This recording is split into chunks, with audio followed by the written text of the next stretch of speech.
Ayun mga kalingap, good morning. Today pupuntahan po natin si Ate Jennifer. Susunduin po natin at papagamot po natin mga kalingap. Hindi po natin ito magagawa kung wala po si Tita Amy, Tito Dan. Sila po yung sumusuporta po kay Ate Jennifer hanggang sa pagpapagamot, sa pagpapabahay. Marami po makakatulong. Kaya susunduin po natin ngayon si Ate Jennifer kung para may pagamot yung kanyang depression.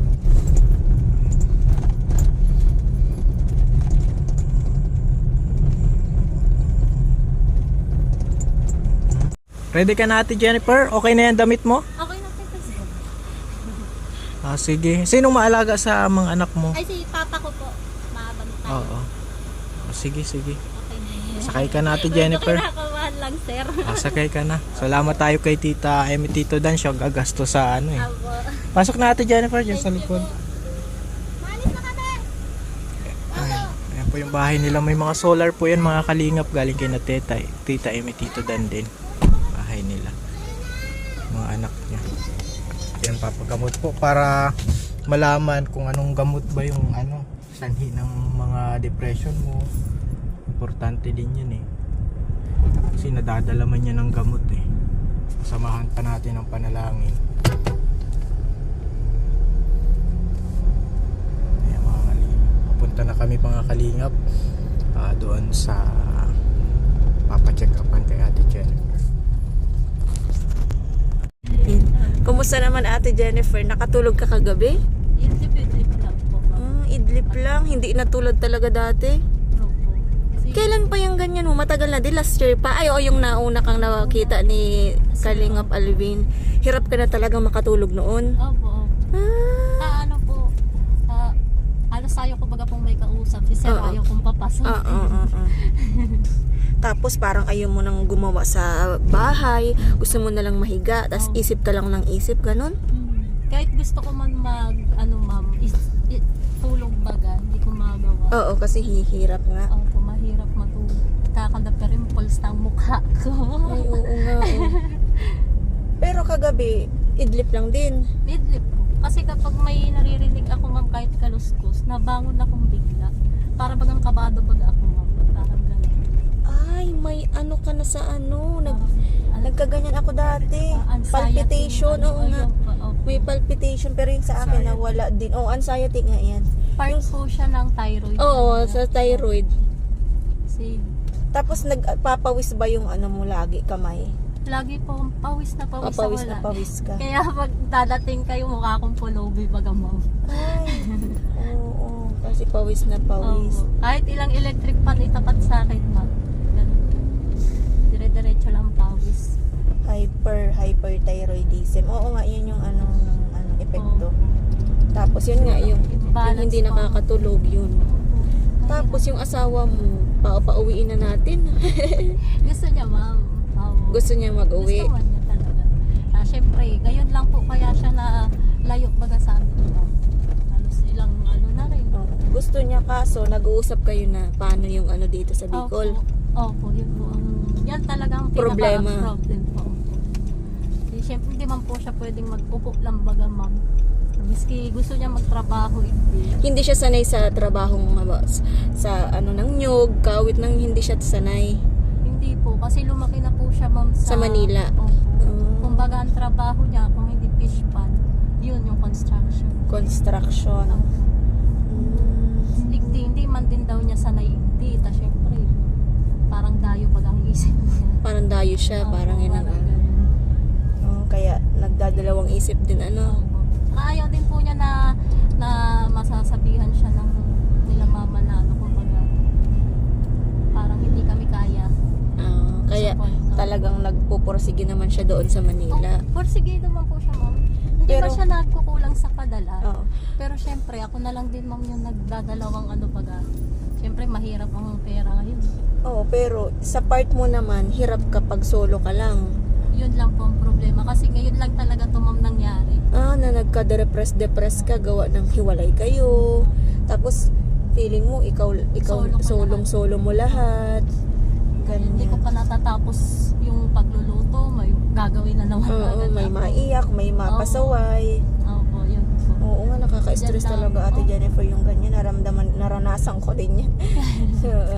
Tapos, hindi, baka, siguro, kung mag-uwi man, magiging okay ka. Kung mag-uwi ang asawa mo, sa tingin mo, magiging okay ka. Sa totoo lang ma'am, nung umuwi siya dito nung April. Ay, oo, sabi nga, naging okay ka. Ang sarap ng Tulog mo, kasi kasama mo siya, katabi mo siya, tas Oo. sa trabaho, sa mga gawaing bahay, katulong mo. Opo. Tagaluto lang talaga ako. Oo, ganun. Oo. Oh, mas Siya na din na naglalawa. Mas okay, kasi hindi mo nga kaya kasi hingalin ka. Oo. So, mas okay talaga na Opo. Mas nandito okay. siya. Opo. First time lang talaga to ma'am na yun. Oo. Nagdire-diretso. Lalong na-trigger, Opo. yung anxiety mo. Kung noon, nakakaya kong i-control. Tapos, syempre, malayo siya. Normal sa asawa na mag-isip ka ng negative tungkol Opo, sa kahit asawa. Kahit hindi naman niya ginagawa. Parang ganun. Kaya minsan, natatawa na lang siya minsan pagka yung utak ko baga mamay na, anong may mga- babae ka na dyan. Oo. Oo. Tapos dire-diretso na yun, hanggang kinagabihan, hindi na Oo. ako matulog. Hindi ka na matulog kasi magkaaway kayo. Opo. Minsan, tinatawanan na lang ako niyan. Tapos masumbong kay mama. Nila mama, pagagalitan ako, syempre, hindi ko man kailangan ma-stress. Nagpapaka-stress ako. Nagpapaka-stress ka. Opo. Normal nga yan kasi nga, sabi mo nga, Normal mas po. okay na nandito siya. So, pag nasa malayo naman siya, talagang mas lalo kang naaano. Opo, nagkaka-anxiety. Oo, anxiety. Minsan yung ko ma'am, bigla na lang akong, lalo sa gabi baga ma'am, yung nakapikit ka lang, tapos bigla ka may maririnig ka luskus. Yung dibdib ko, grabe ang lakas ng pulse. May palpitation ka na Oo. talaga pala. Parang feeling ko, baka mamaya may magnanakaw, may ganito, may Oo, ganyan. ganun ako ano-ano nang iniisip mo. Tapos ikot na ako ng ikot sa bahay. Ah, Lakad lang po ng lakad. lakad ka ng lakad. Opo. Tapos kapag ka naman nakakakita man ako ng halimbawa maliwanag na mga ganyan. Natigil man ako ma'am. Kaya lang magdamag na maghapon na ako niyan nakaupo o kaya nakahiga lang. Wala na akong gana, miski magluto. Wala ka ng gana. Opo. Kaya sila papa nagagalit.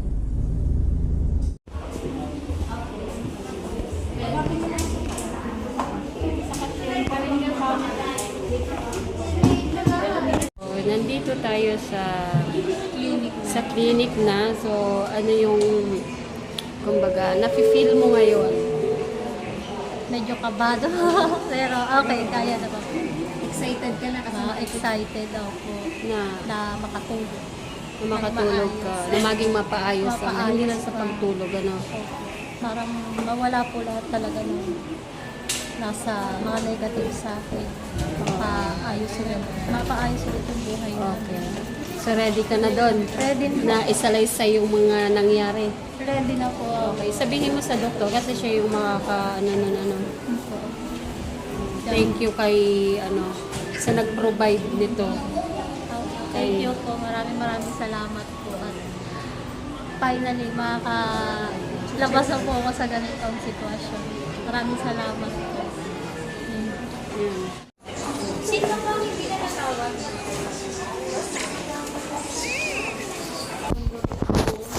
Almost 3 years na. Nagbalik po ako sa pagiging depression. Tapos may time na nagsa-suicide na po ako. Hindi na nakakatulog. Balik kayo dun sa endocrinologist.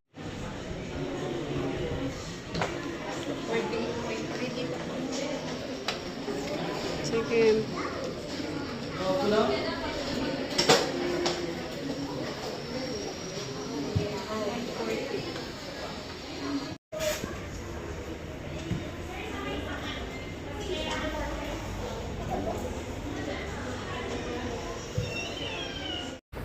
Okay.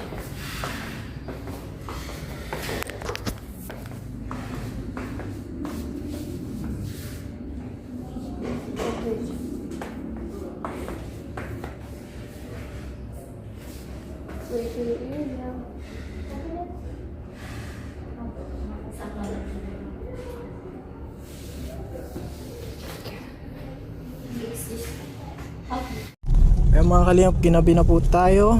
sa pagpa-check up kay Ate Jennifer. May gamot na po siya. At ongoing pa po yung test. Maghapon tayo mga kalingap doon. Kasama natin si Ma'am Buena at si Ali, si Ate Rena Vlog, Sir Ire, sando po kami.